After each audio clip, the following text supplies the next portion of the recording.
The first bullet whistled past Nathaniel McAllister's ear, close enough that he felt the air disturb his graying hair. The second tore through the sleeve of his weathered duster, grazing skin, but drawing no blood. He didn't flinch at either. Instead, he counted. 1, 2. By the time he heard the third shot, Nate had already pivoted behind an outcropping of rock, the motion as fluid as water finding its course downhill. His Winchester was already pressed against his shoulder, eye aligned with the sight. He didn't rush. He never rushed. That's what had kept him alive through the war between the states and for the hard years that followed. The shooter was perched on a ridge 50 yards distant, partially concealed by scrub brush. Amateur mistake. The vegetation moved with each breath the man took, giving away his position. Nate inhaled deeply, held it, then released half his breath. His fingers squeezed. The distant figure jerked, then slumped. One down. Movement to his left caught Nate's eye, the second pursuer charging with more courage than sense. Nate worked the lever on his rifle, chambered another round, and swung the barrel toward the approaching threat. The man was close enough now that Nate could see the stubble on his chin, the grimy bandana around his neck, and the wild desperation in his eyes. Nate's second shot hit the man square in the chest. He staggered 3 more steps through sheer momentum before collapsing face first into the dust. Silence settled across the Texas landscape, broken only by the call of a distant hawk and Nate's own measured breathing. He waited, counting to 60, then to 60 again. Only when certain no other threats remained did he step out from his cover. Pain lanced through his left shoulder as the adrenaline began to fade. Looking down, he noticed a dark stain spreading across his shirt. The second bullet had done more damage than he'd initially thought. Nothing immediately fatal, but it would need tending. He approached the nearest body cautiously. Rifle still ready, the man was face down, blood pooling beneath him, staining the thirsty earth. Using his boot, Nate turned him over, studying the features for recognition. Just another hard-faced drifter, likely hired for a one-time job, killing Nathaniel McAllister. It wasn't the first time someone had tried. Nate knelt, wincing at the pain in his shoulder, and searched the man's pockets. A few dollars of cheap pocket watch ammunition, and Nate's hand froze as he pulled a folded piece of paper from the inside pocket of the dead man's vest. The paper was thick quality stock and sealed with wax that had been broken. What caught Nate's attention, however, was the name written on the outside in elegant script, Nathaniel McAllister. A letter addressed to him, carried by a man sent to kill him. Nate stood backing away from the body, eyes fixed on the letter. The sun beat down mercilessly as he broke the seal and unfolded the paper.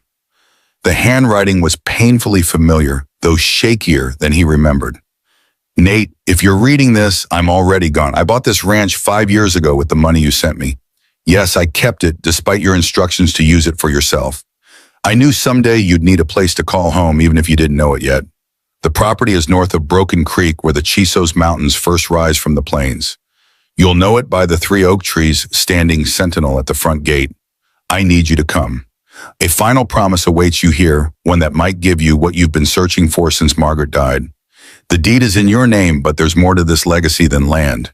Your friend until the end, Harrison Blackburn. Nate's hand trembled slightly as he folded the letter and tucked it into his own pocket. Harrison Blackburn. They'd fought side by side in Tennessee, saved each other's lives more times than either could count.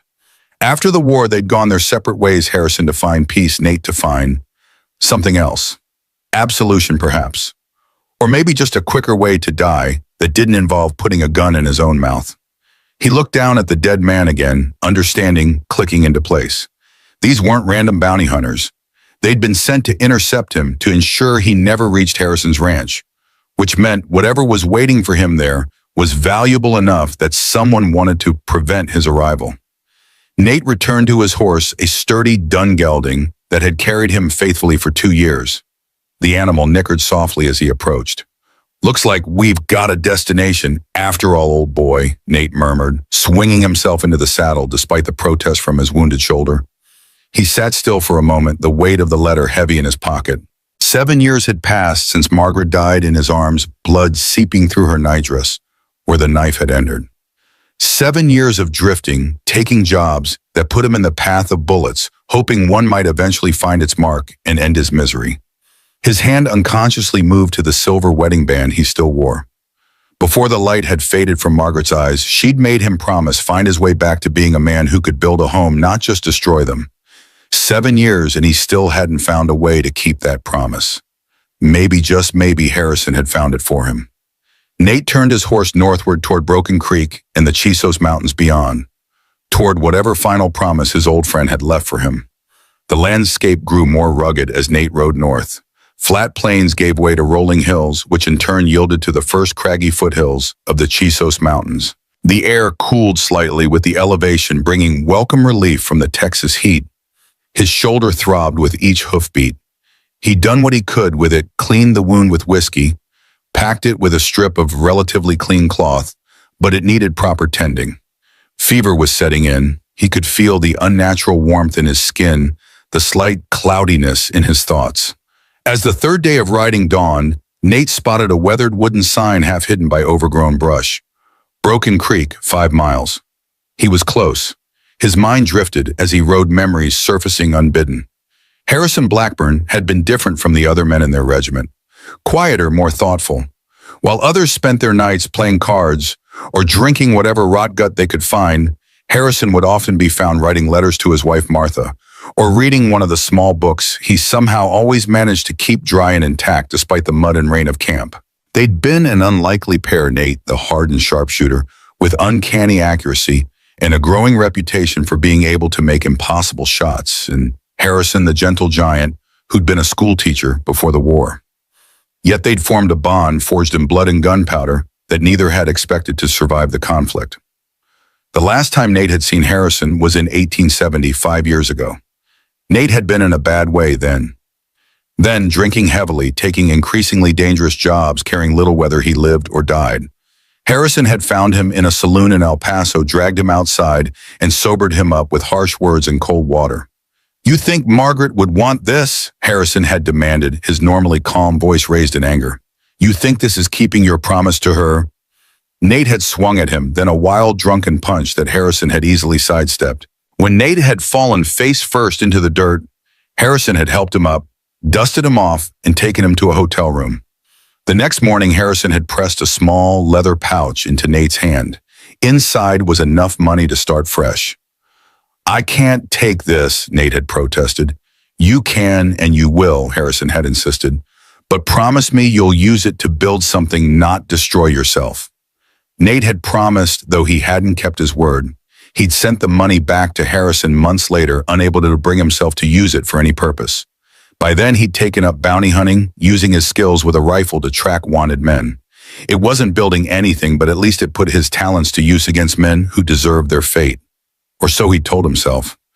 The sound of running water pulled Nate from his memories. A small creek cut across the path, ahead its clear waters bubbling over the smooth stones. Beyond it, the trail wound upward into a small valley nestled between hills. And there, standing sentinel, just as Harrison's letter had described, were 3 oak trees marking a rough-hewn gate. Nate reined his horse to a stop, studying the property beyond. The ranch house was modest but solid, built from local stone and timber, with a wide porch wrapping around 2 sides. A barn stood nearby, its red paint faded to a dull rust. Several smaller outbuildings dotted the property, and beyond them, a pasture stretched toward the base of a steep hill. It was a good piece of land, defensible with clear sightlines in most directions. A natural spring fed the creek, ensuring water even in dry seasons. The soil looked fertile enough to grow crops, and the pasture would support a small herd of cattle or horses. The kind of place where a man might keep a promise to build rather than destroy. As Nate urged his horse forward through the gate, he noticed something that made his stomach tighten. On a small rise behind the house, 2 crosses stood in the unmistakable outline of graves. The earth around them was still fresh, the wood of the markers unweathered. Harrison's letter had said he was already gone. Nate had assumed his friend had moved on, not that he'd died, but there were 2 graves, not one. Harrison and Martha. A wave of grief washed over Nate, unexpected in its intensity. He hadn't seen his friend in 5 years yet. The confirmation of his death felt like losing a brother.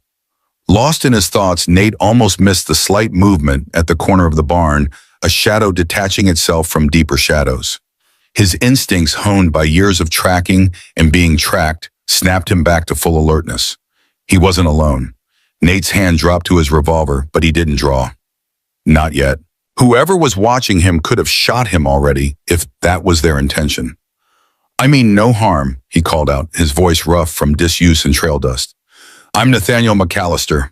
Harrison Blackburn sent for me. Silence answered him. The shadow near the barn didn't move. Nate slowly dismounted, wincing as the motion pulled at his wounded shoulder. He kept his hands visible away from his weapons. Harrison was my friend, he continued. I just learned of his passing. I'm sorry I'm too late to. The sudden impact of something striking the wooden post beside his head cut off his words. Nate froze, eyes focusing on the arrow, now quivering in the wood, its stone tip embedded a mere inch from where his face had been. It wasn't a warning shot. It was a perfect miss meant to demonstrate skill without causing harm. Yet, Nate remained absolutely still, eyes scanning the property. The arrow had come from his right, somewhere near the house, not from the barn where he'd spotted movement, which meant there were at least two people. Next one goes through your eye, a woman's voice called out clear and steady. State your business, stranger. Before Nate could respond, three figures emerged from various hiding spots, one from behind the house, one from the barn, and one from what appeared to be a root cellar whose doors lay open near the garden. They were women, no girls, young women, Native American, Apache by their features and the distinctive patterns woven into their clothing. The oldest couldn't have been more than 24, the youngest perhaps 16.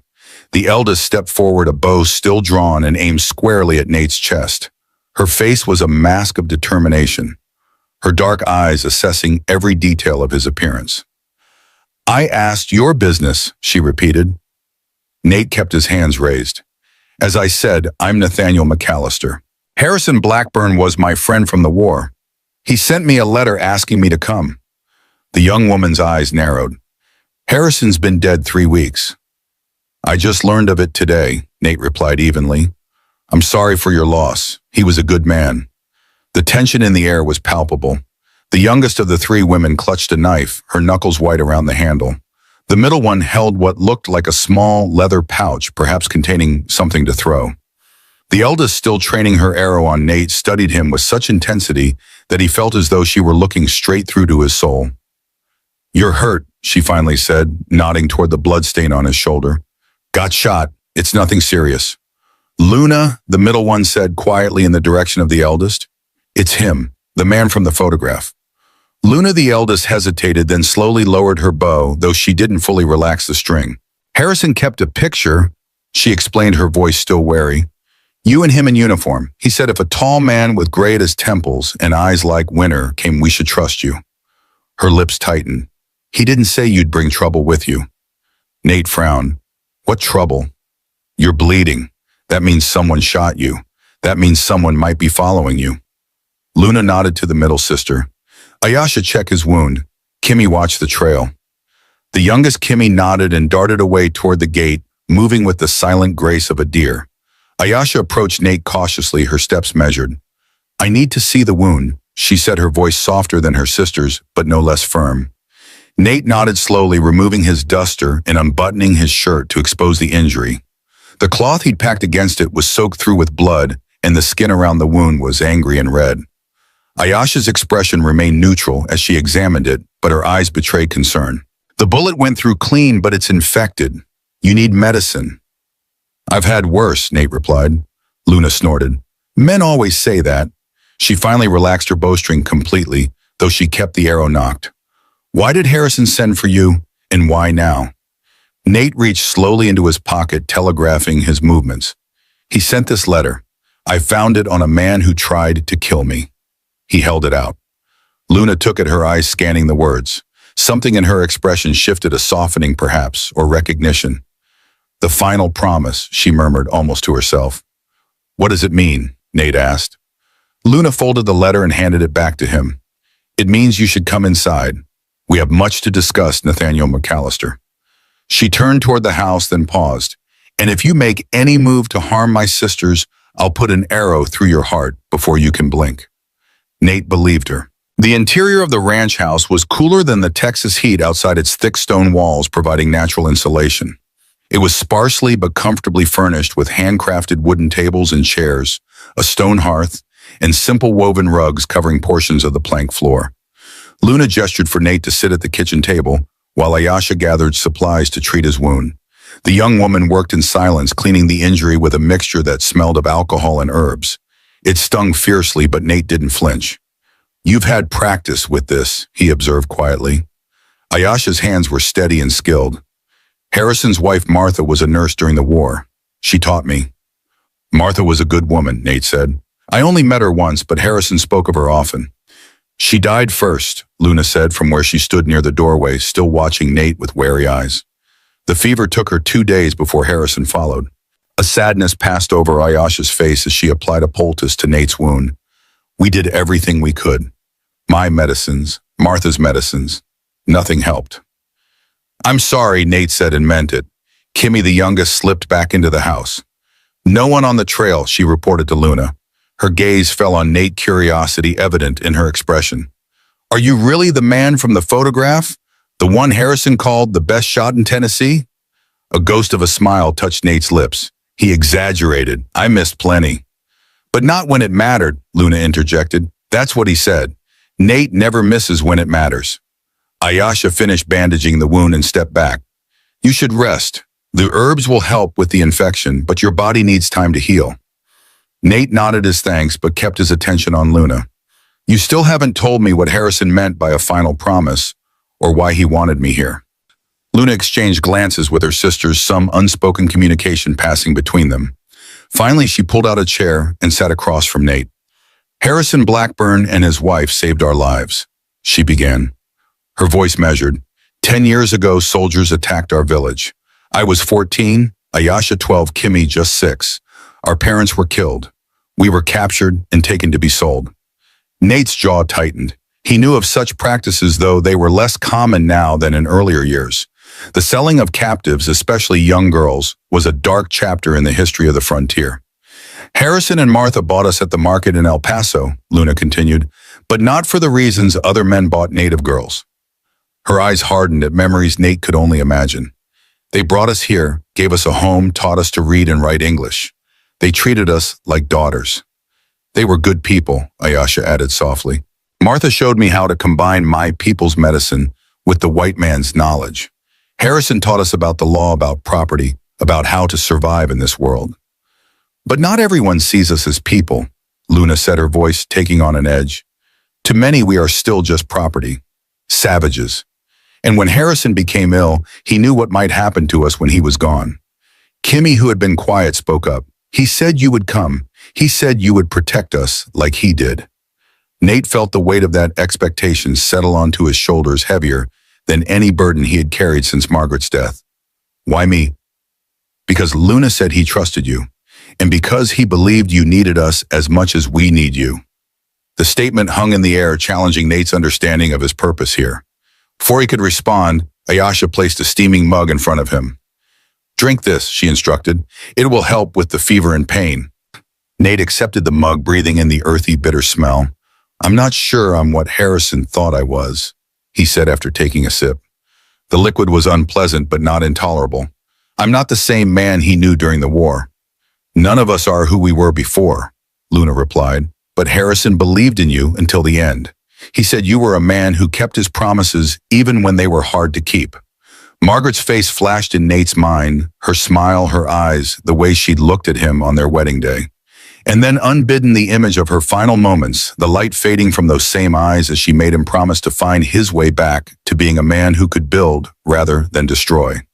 A promise he'd failed to keep for 7 long years. "I'll stay until my shoulder heals," Nate finally said.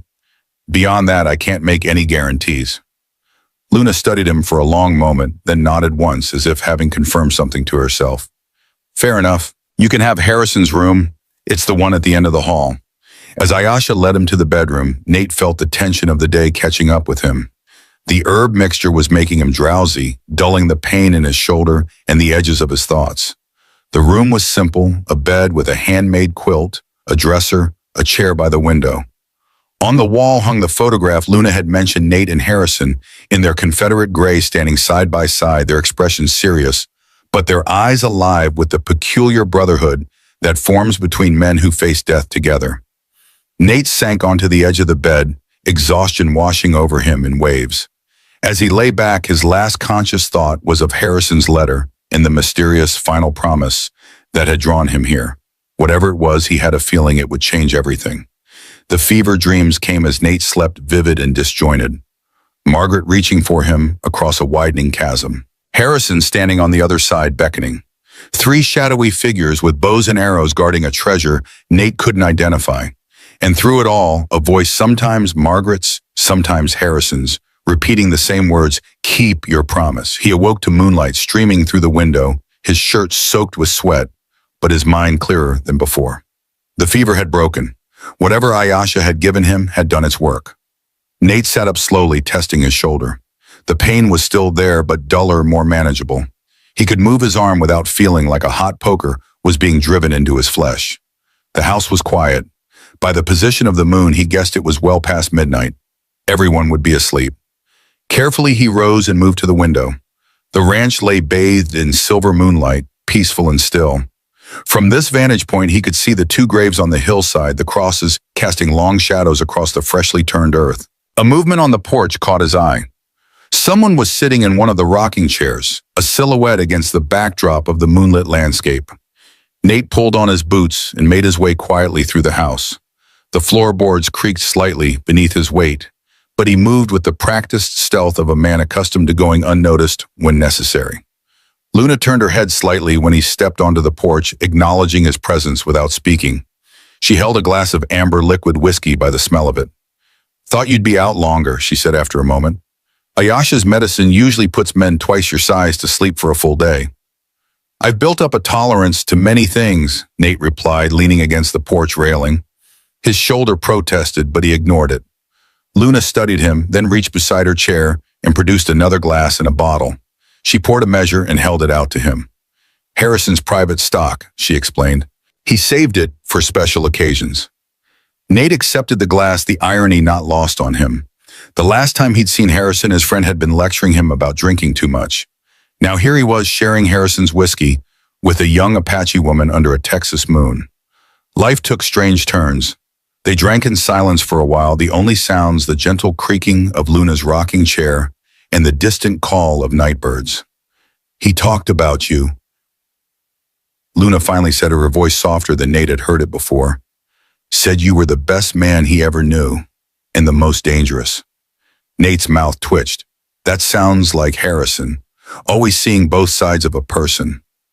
Was he right? Are you dangerous? To some, Nate acknowledged.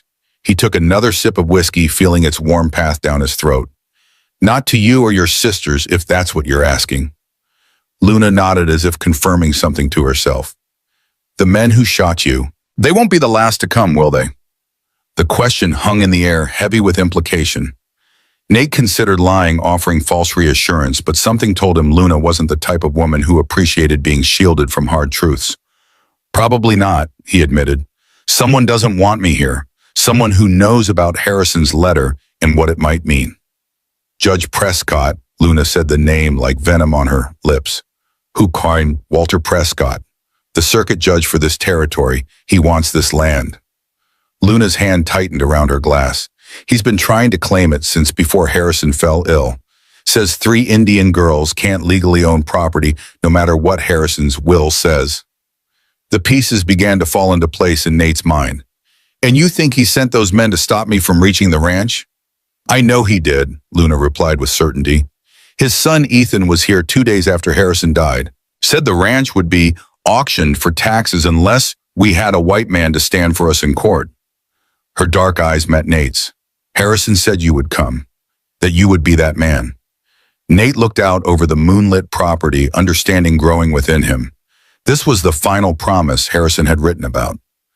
Not just a piece of land, but a purpose, a chance to protect something instead of destroying it, a way to keep his promise to Margaret at last. Why does Prescott want this land so badly? He asked. It's a good piece of property, but there's better to be had with less trouble. Luna rose from her chair and moved to stand beside him at the railing. Look there, she said, pointing toward the mountains rising in the distance. The railroad wants to build a line through the pass. This ranch sits at the only viable route for miles. Whoever controls this land controls access to the pass. And the judge stands to profit greatly. Luna's voice was bitter. He's been buying up all the land along the proposed route. Most people sell willingly, he offers good prices. But Harrison refused. Because of you three, she nodded. This is our home now, the only one we have left. Nate drained the last of his whiskey, the pieces fitting together in his mind. Harrison had known that without protection, the three women would lose everything once he was gone. He'd reached out to Nate not just as a friend, but as someone with the skills and reputation to stand against men like Judge Prescott. I'm not sure I'm the right man for this, Nate said honestly. I've spent the last 7 years trying to get myself killed, not protecting others.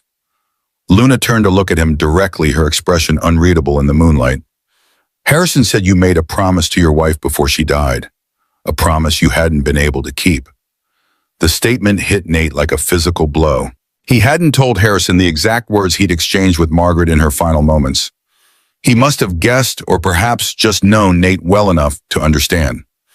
He said this might be your last chance to keep it, Luna continued.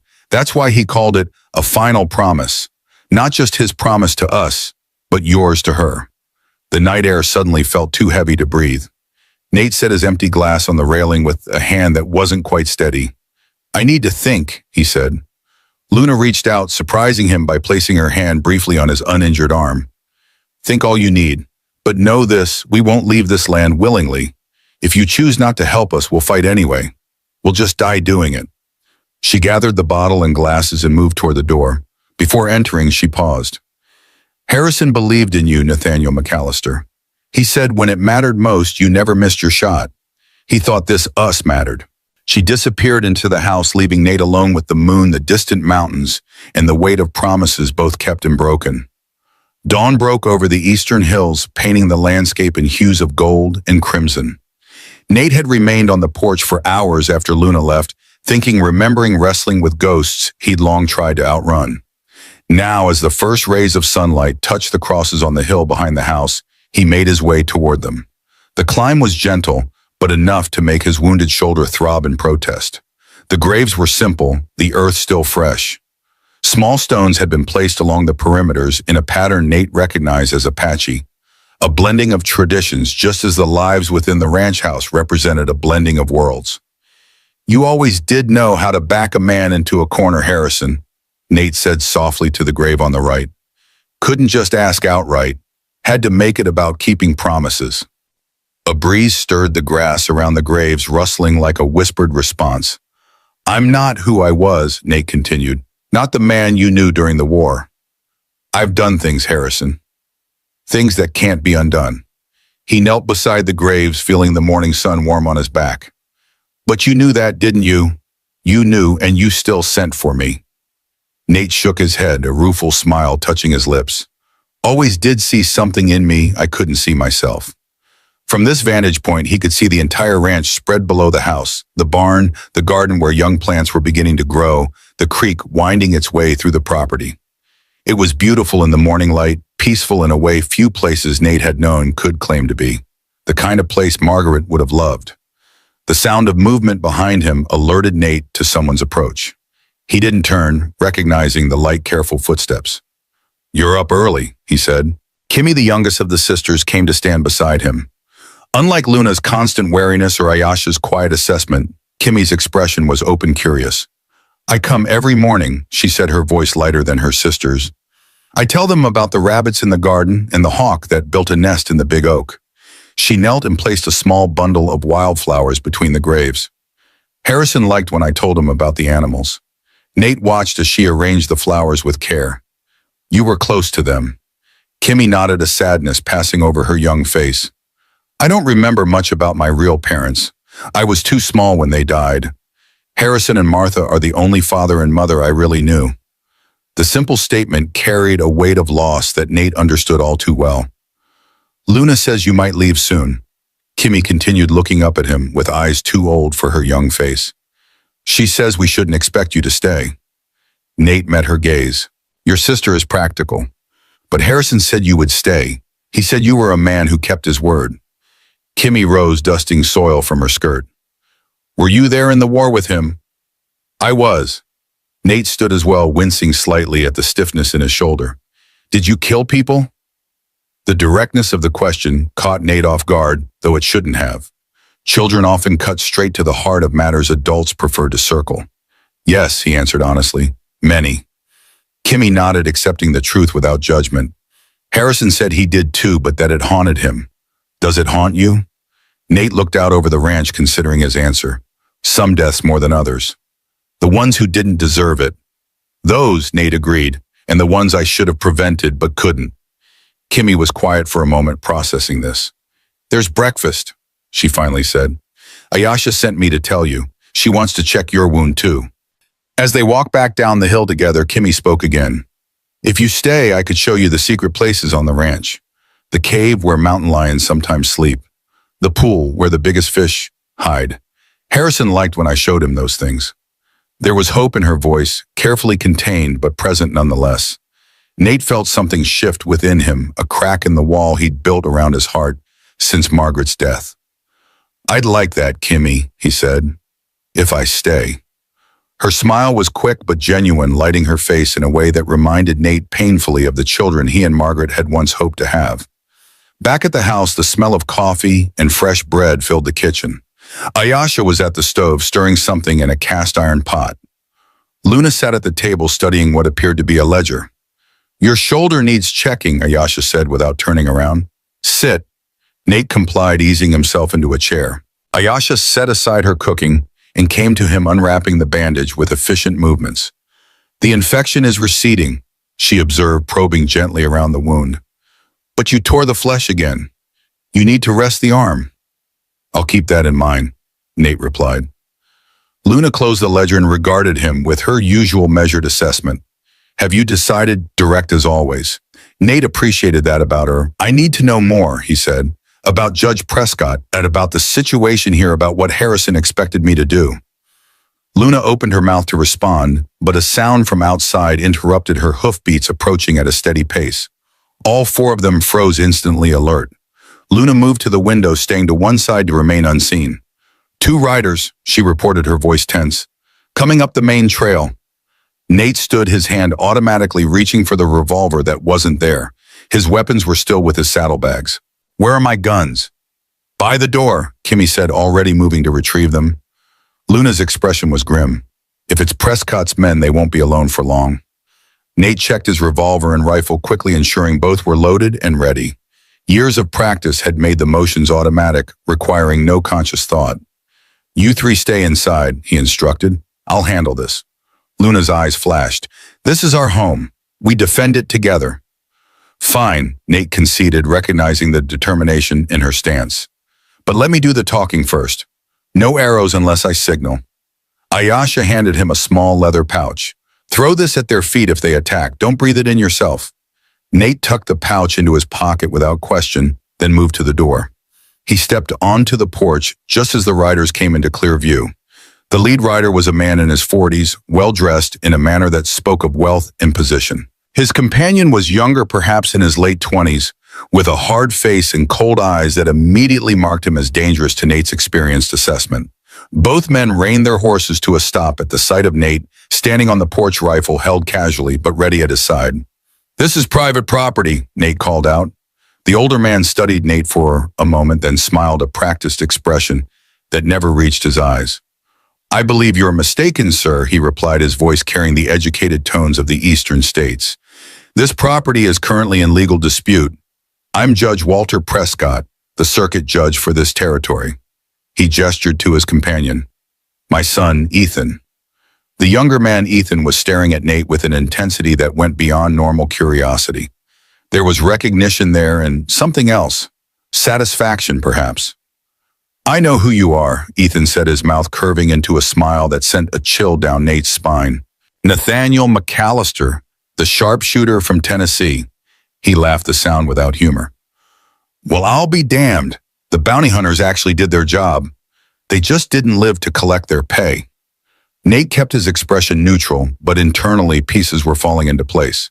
Ethan Prescott had sent the men who tried to kill him, not to prevent him from reaching the ranch, but to ensure he did. But why? Judge Prescott cleared his throat.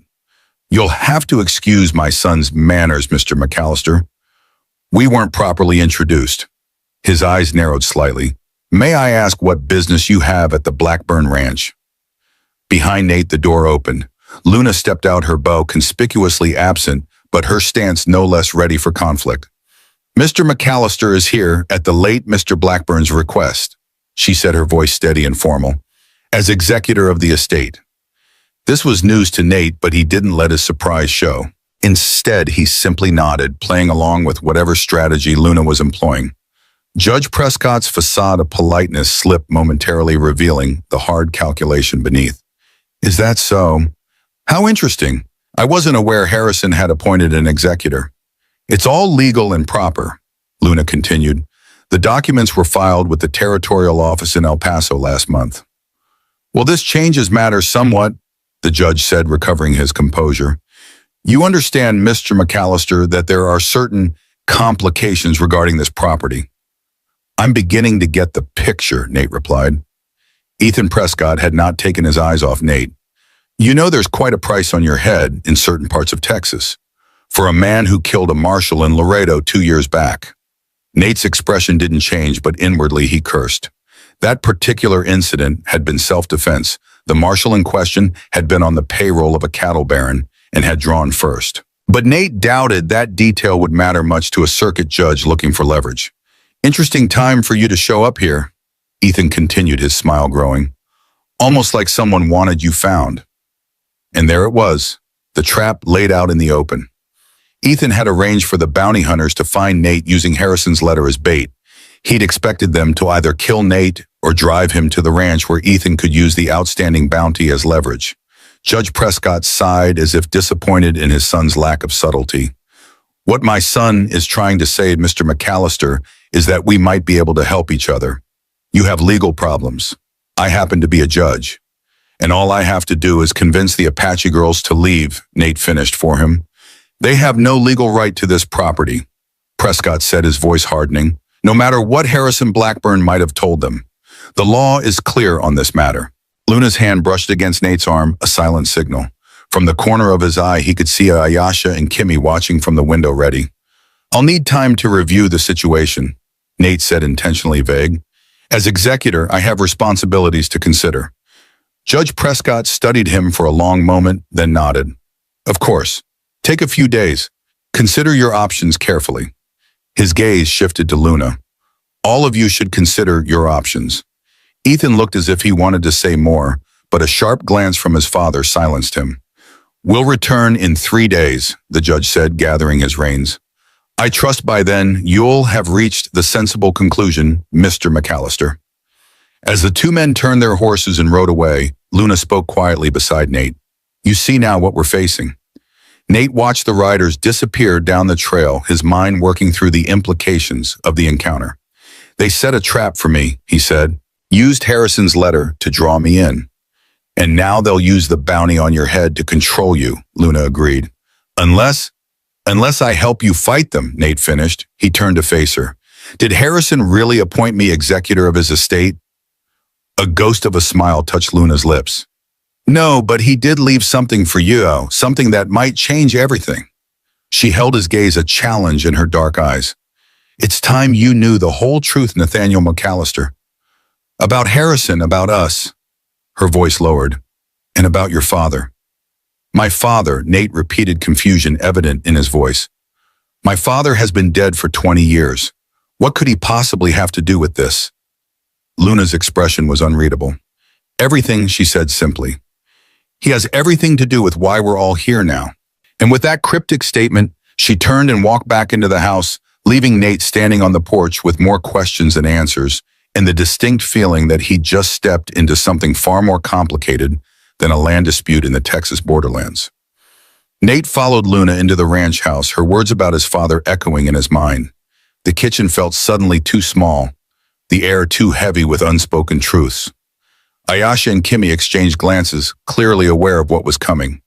Sit, Luna instructed, gesturing to the table. Nate remained standing. I want answers, now. Luna's eyes flashed with momentary defiance, then softened with understanding. She nodded once and moved to a small cabinet near the stone hearth. From it, she withdrew a wooden box weathered with age but well-maintained. She placed it on the table and stepped back. "Harrison left this for you," she said quietly. "He said when the time came, it would explain everything." Nate approached the box cautiously as though it might contain something dangerous. In a way it did. The past had always been more threatening to him than any loaded gun. The box wasn't locked. Its hinges creaked as he lifted the lid, revealing a leather-bound journal in a folded piece of yellowed paper. Beneath these lay a tarnished silver pocket watch that Nate recognized immediately. His father's watch, which he'd assumed lost decades ago. "How did Harrison get this?" Nate asked, his voice rough with emotion he hadn't expected to feel. "Read the journal," Luna replied. "Start with the entry marked by the red ribbon." Nate lifted the journal, feeling its weight in his hands, the weight of secrets and memories. A faded red cloth ribbon marked a page halfway through. He opened it there and began to read. April 18th, 1865. "The war is over, but some wounds will never heal. Today I met Samuel McAllister again, the first time since we parted ways in Tennessee. He's changed, hardened in ways that go beyond what battle does to a man. We spoke of his son Nathaniel, who has distinguished himself as a sharpshooter in the conflict. Samuel spoke with pride, but also fear. Fear that the killing has changed his boy irrevocably. Samuel confessed something terrible to me tonight, something that weighs heavily on his soul. Before the war, he led a raid on an Apache village near the border. He believed they were harboring Mexican raiders who had stolen cattle from his employer's ranch. He was wrong. The village was peaceful with no connection to the raiders. 17 people died that day. Samuel carries each death like a stone around his neck. But it's worse than that. He took 3 young girls' captive sisters. He sold them to slave traders in El Paso. He was drunk when he did it, he says, out of his mind with guilt over the killings. When he sobered, he tried to find them again, to undo what he'd done, but they were gone. He made me promise something tonight. If I ever found those girls, I was to protect them. And if something happened to him, I was to tell his son the truth, no matter how painful. Nathaniel must know, he said. He must have the chance to right my wrong. Samuel is dying consumption, the doctors say. He won't last the year. I've promised to honor his request, though I pray I never find those girls. Some wounds are better left unprobed. Nate's hands trembled as he turned the page. His father, the man he'd idolized as a child, the man whose moral compass had guided his early years, a murderer of innocence and seller of children. The revelation hit him like a physical blow. He looked up at Luna, understanding dawning with sickening clarity. "You," he said softly. "Your village. It was my father who—" Luna's face remained impassive, but her eyes held a depth of emotion that spoke of years of pain carefully contained. "Yes," she confirmed. "Samuel McAllister led the raid that killed our parents. He is the man who sold us." Nate closed the journal, needing a moment to process this terrible truth. His shoulder wound throbbed in time with his heartbeat, a physical counterpoint to the emotional pain lancing through him. "Why didn't Harrison tell me?" He asked the question, directed as much at the absent Harrison as at the women before him. "All those years, he never said a word." "Keep reading," Luna urged. "There's more." Nate reopened the journal, turning to the next entry. December 3rd, 1870. "I found them. After 5 years of searching, I finally found the 3 Apache sisters. They were being sold again, passed from owner to owner like cattle. The oldest, she calls herself Luna, now looked at me with such hatred when I approached the auction block. She thought I was just another white man come to use them and discard them. I paid more than I could afford nearly every dollar I had saved. Martha didn't question it when I brought them home. My sweet Martha, who sees the best in everyone, even in a broken old soldier like me. I haven't told Luna and her sisters the truth about how I came to look for them. I haven't mentioned Samuel McAllister. The wounds are too fresh, the hatred too justified. Perhaps someday, when trust has been built, I will tell them everything. For now, it is enough that they are safe. I wrote to Nathaniel today asking him to visit. I couldn't bring myself to put the truth in a letter. Some things must be said face to face. He didn't respond. I've heard rumors that he's drinking heavily, taking risks no sane man would consider. The war changed him, just as Samuel feared it would. I will try again when the time is right. Samuel's watch sits in my drawer, waiting to be returned to his son, along with the burden of truth it represents. Nate turned pages, scanning through the years of entries. He saw his own name appear occasionally. Harrison noting failed attempts to reach him, reports of Nate's exploits as a bounty hunter, concerns about his self-destructive path. The final entry was dated just 3 weeks ago, the handwriting noticeably shakier than the earlier pages. March 30th, 1875, I am dying. The doctor doesn't say it, but I can see it in his eyes. Martha's already gone taken by the same fever that now burns through me. My only comfort is that I will join her soon. My greatest regret is that I never told Nathaniel the truth. The girls know now I told Luna everything last week. I expected hatred, but instead found forgiveness. Not for Samuel, that would be asking too much, but for my part in keeping the secret. I've written to Nathaniel one last time. I've arranged for the letter to reach him through channels that will ensure he receives it even in his wandering life. I pray he comes. These girls need protection and he needs redemption. Samuel's sin hangs between them like a shadow, but perhaps in confronting it together they might all find peace. The ranch is legally theirs now. Martha and I signed the papers months ago when I first fell ill, but the law is a fickle thing where Indians are concerned, especially young women, without a white man to stand for them. Judge Prescott has made his intentions clear. He wants this land for the railroad, and he won't let 3 Apache girls stand in his way. Nathaniel is their best hope, a man with his reputation, his skills. He could keep them safe. And they, with their quiet strength and capacity for forgiveness, might just save him from himself. It's a final promise I make to all of them, to bring them together, to give them all a chance at healing. If you're reading this, Nate, know that I never judged you for the path you've walked. We all carry burdens from the war, from choices made and unmade. But it's never too late to find your way back. Margaret knew that. It's why she made you promise to build rather than destroy. This is your chance to keep that promise. Your friend until the end, Harrison Nate, closed the journal slowly, its weight in his hands now carrying the burden of 2 generations of sin and redemption. The room was silent, save for the soft crackling of the fire in the hearth and the distant call of a bird outside. Now you know, Luna said quietly. Harrison wanted you to know everything. Nate looked at each of the sisters in turn, Luna standing straight and proud despite the weight of her past, Ayasha, her gentle eyes holding wisdom beyond her years, and Kimmy, who barely remembered the village where she was born, but carried its loss in her blood nonetheless, victims of his father's cruelty, a legacy of violence he never knew he'd inherited. I'm sorry, he said, the words woefully inadequate for the magnitude of the wrong done to them. What my father did was not your doing, Ayasha interjected softly. Harrison made sure we understood that. But it is my responsibility now, Nate replied, the realization settling over him with the weight of truth. That's what Harrison intended. That's why he brought us together. Luna nodded. He believed you needed this as much as we need you, a chance to make right what was done wrong. Nate ran his hand over the journal's worn cover, thinking of Harrison, his friend who had carried this burden for years, who had sought to honor a deathbed promise to a man who didn't deserve such loyalty. Judge Prescott, he said, bringing the conversation back to the immediate threat. He won't stop with threats. Men like him never do. No, Luna agreed, he won't. His son is even worse, cruel for the pleasure of it. Kimmy, who had been quiet until now, spoke up. They killed Harrison. Nate's head snapped up. What? Kimmy, Ayasha cautioned. He should know, Kimmy insisted. The fever wasn't natural. Ethan Prescott came here 2 days before Harrison fell ill. He brought food, said it was a peace offering. Her young face hardened with conviction. Harrison was fine until he ate it. You can't know that for certain, Ayasha said, though her tone suggested she harbored the same suspicion. It doesn't matter if we can prove it, Luna cut in.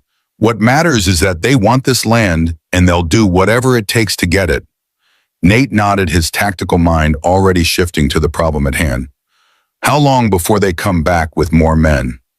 3 days, he said, Luna replied, but I wouldn't trust a Prescott to keep his word. They could come tonight. Then we prepare, Nate said, decision made. Whatever his personal feelings about the revelations of the past hour, the immediate danger was clear. Show me everything about the property, every approach, every defensive position, every escape route. Luna studied him for a moment as if gauging his commitment. Whatever she saw in his face must have satisfied her because she nodded once briskly. Kimmy knows every inch of this land, she said. She'll show you. As the day progressed, Nate's respect for the 3 sisters grew. They weren't helpless victims waiting to be saved. They were survivors who had built a life despite everything the world had thrown at them. Kimmy led him around the property with the sure-footed confidence of someone who knew every rock and tree. She showed him the hidden spring that fed the creek, even in drought, the cave system that ran beneath the eastern ridge, the high points that offered the best views of approaching riders. Harrison taught us to shoot, she explained as they paused on a bluff overlooking the main trail. Luna is the best with a bow, but I'm better with a rifle. Nate raised an eyebrow. Are you now? A hint of a smile touched Kimmy's lips. I hit what I aim at. That's a start, Nate acknowledged. But hitting what you aim at in practice is different from hitting what you aim at when someone is shooting back. Kimmy's smile faded. I know. I'm not a child. Nate studied her 16 years old, but with eyes that had seen more darkness than many grown men. No, she wasn't a child, not really. Childhood had been stolen from her the day Samuel McAllister rode into her village. His father. The thought still burned like acid. I'd like to see you shoot sometime, he said, changing the subject. Maybe you can teach me a thing or two. That earned him another smile, brief but genuine. They continued their survey of the property, Nate noting defensible positions and vulnerabilities with the practiced eye of a veteran. By the time they returned to the house, the sun was beginning its descent toward the western hills, painting the landscape in hues of gold and amber. Ayasha was in the garden harvesting herbs that she placed carefully in a woven basket. She looked up as they approached, her expression serene despite the circumstances. How is your shoulder? Manageable, Nate replied. Ayasha's eyes, observant as always, saw through the understatement. It needs tending again. The ride and the stress won't have helped it heal. Nate didn't argue. He followed her inside where she directed him to sit at the kitchen table. With the same gentle efficiency she'd shown earlier, she removed the bandage and examined the wound. The infection is still present, she observed, but not spreading. I'll make a stronger poultice. As she worked grinding herbs with a stone mortar and pestle, she spoke without looking up. Harrison told me once that in the old ways of my people, wounds of the body were seen as reflections of wounds of the spirit. To heal one, you must address the other. Nate watched her hands steady and sure in their movements. Is that what you believe? I believe there is wisdom in it, she replied. Your body fights the infection in your shoulder, but your spirit fights something else. The truth about your father, perhaps. Nate's jaw tightened. My father died a long time ago. Did he? Ayasha looked up, her dark eyes searching his face. Or has he been living in you all this time in the image you held of him? The question struck too close to home. Nate had spent years trying to live up to the memory of Samuel McAllister, a stern but fair man, a man of principle, or so he'd believed. We carry our parents with us, Ayasha continued, returning to her work. Their virtues and their sins. We choose which to honor. My father was a murderer, Nate said, the words bitter on his tongue. He slaughtered innocents and sold children. What part of that should I honor? Ayasha didn't flinch at the harshness in his tone. Perhaps none of it, but you are not him, Nathaniel McAllister. The choice of what kind of man to be has always been yours. She applied the fresh poultice to his wound, the herbs cool against his inflamed skin. As she worked, Nate found himself studying her face, the high cheekbones, the quiet dignity in her expression, the wisdom in eyes too young to hold such depth. How do you do it? He asked suddenly. How do you not hate me for what he did? Ayasha's hands paused momentarily, then resumed their careful wrapping of the bandage. Hate is a fire that consumes the one who carries it, she said softly. I watched it nearly destroy Luna in the early years. She burned with it, wasted away with it, until Martha showed her another way. What way? To live well, despite what was done to us. To find beauty and purpose, even in pain. Ayasha secured the bandage and stepped back. Besides, you are not your father. Your hands did not hold the knife that killed my parents. Your voice did not give the order that destroyed our village. But my blood. Blood is just blood, she interrupted, her voice suddenly firm. It's choices that define a person, not ancestry. You've made your share of dark choices, I don't doubt. But so have we all in surviving this world. She gathered her supplies, preparing to return them to their places. Before she left the table, she paused, looking directly into Nate's eyes. Harrison believed you were a good man who had lost his way. That's why he sent for you, not because of your father's sin, but because of your own potential for redemption. With that, she left him to his thoughts, which swirled like autumn leaves in a windstorm, chaotic, uncontrollable, impossible to grasp. Evening brought a hushed quality to the ranch, a deceptive peacefulness that belied the danger lurking on the horizon. Luna had stationed herself on the porch, rifle across her knees, watching the trail with unwavering vigilance. Ayasha prepared a simple but hearty meal of stew and cornbread, the domestic normalcy of it striking Nate as oddly comforting amid the turmoil of the day. They ate together at the kitchen table, the conversation sparse but not uncomfortable. Kimmy spoke of a fox she'd seen near the creek that morning, its coat so red it seemed to glow in the dawn light. Ayasha mentioned that the herb garden needed expanding if they were to have enough medicinal plants for the winter. Luna said little, her mind clearly on the threats that loomed. After the meal, as Kimmy and Ayasha cleared the dishes, Nate took out Harrison's journal again. There was more to read, more to understand about how his old friend had come to this place, to these women, to this final request. Luna noticed his interest. "There's more," she said quietly, "in his study." She led him to a small room off the main hallway, a space that clearly had been Harrison's private sanctuary. Bookshelves lined the walls, filled with volumes ranging from practical manuals on ranching to poetry and philosophy. A solid oak desk stood beneath the window, its surface neat and ordered even in its owner's absence. Luna crossed to a painting on the wall, a landscape of mountains that Nate recognized as the view from the ranch. She removed it, revealing a small safe built into the wall behind it. "The combination is your wedding date," she said, stepping back. "Harrison said you'd remember it." Nate stared at the safe, then at Luna. "How would he know my wedding date?" "He knew more about you than you might think," she replied.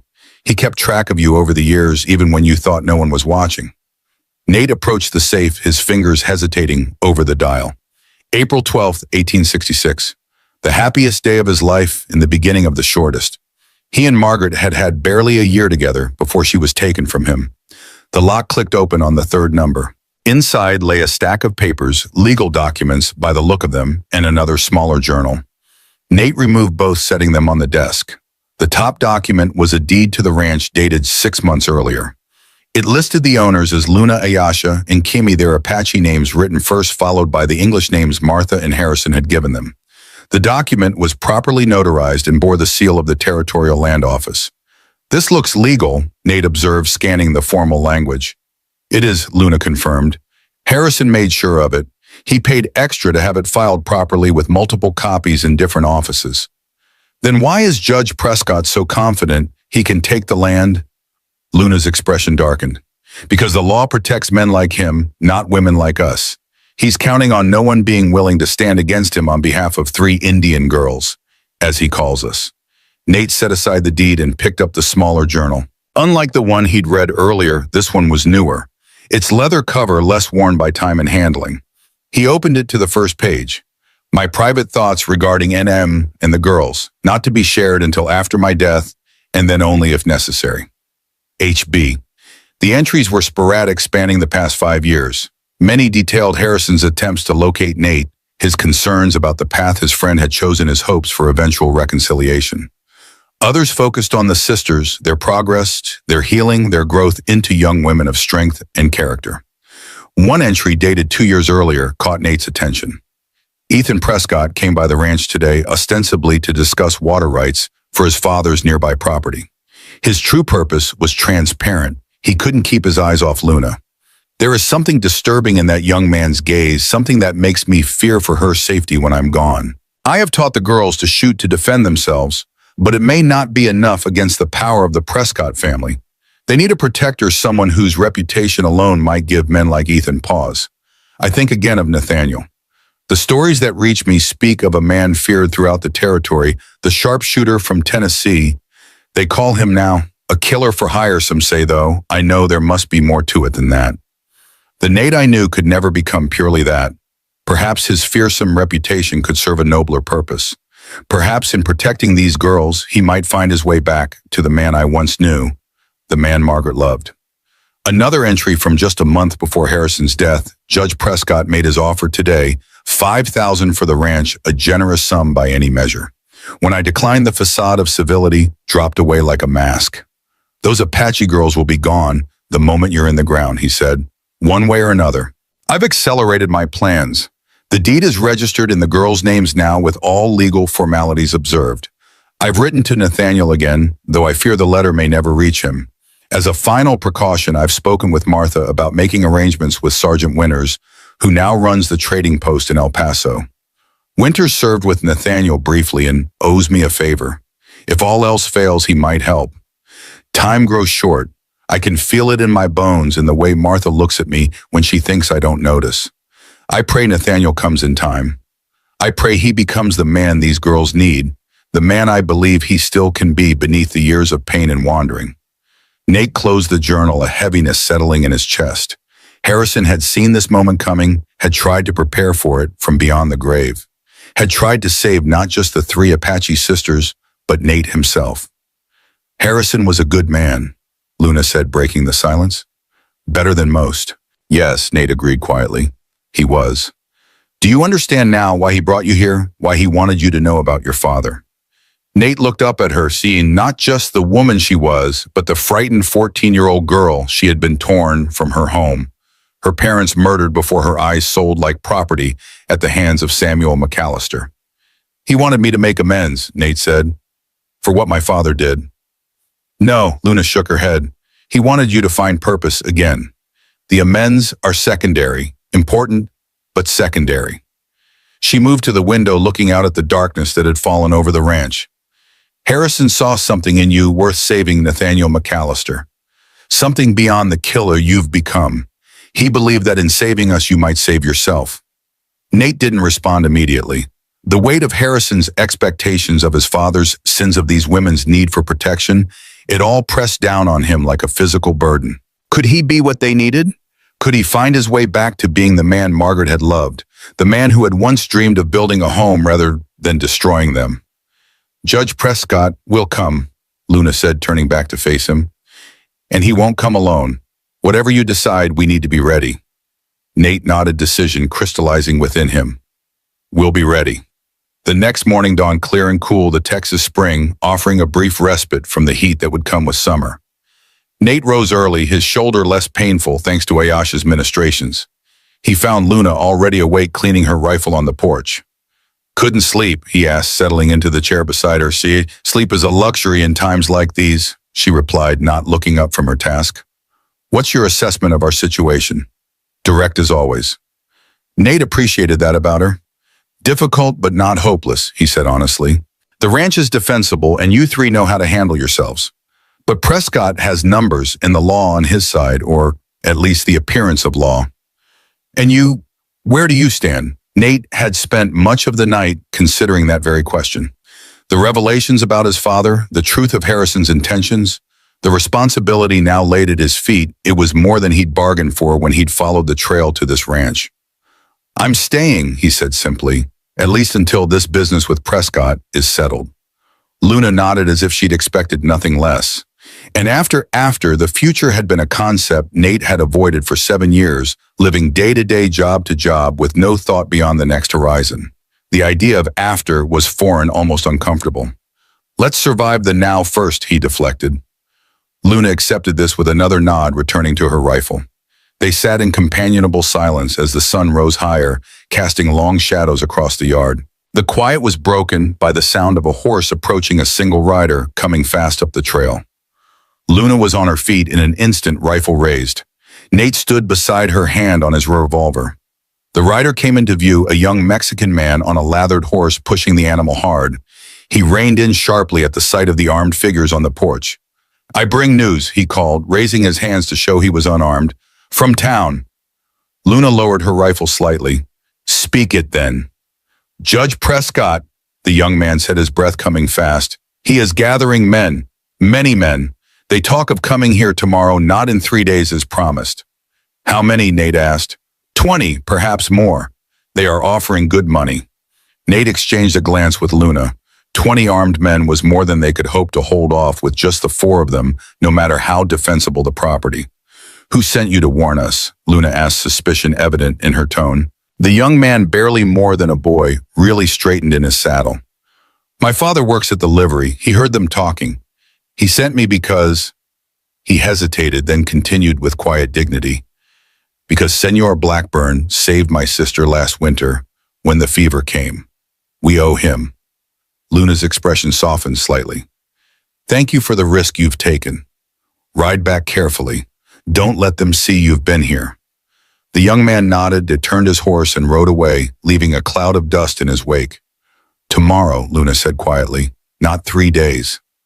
We need to prepare, Nate replied, and we need a plan that doesn't involve shooting it out with 20 hired guns. They went inside to find Ayesha and Kimmy already awake and working, Ayesha grinding herbs with focused intensity, Kimmy cleaning her own rifle with methodical care. Trouble, Ayesha asked, noting their expressions. Prescott's coming tomorrow with 20 men, Luna informed them. We need to be ready to leave. Kimmy's head snapped up. Leave, this is our home, and we can't defend it against those odds, Luna countered. Not directly. Nate watched the exchange, seeing the determination in all three women to protect what was theirs, what Harrison and Martha had given them. He thought of the cave system Kimmy had shown him the day before the hidden spring, the natural features of the land that might give them an advantage. We don't leave, he said, decision made. We make a stand, but on our terms, not theirs. 3 pairs of eyes turned to him, hope and skepticism mingled in their gazes. How? Luna challenged. Even you can't shoot 20 men before they overwhelm us. No, Nate agreed, but I don't have to. A plan was forming in his mind, risky, but with a chance of success.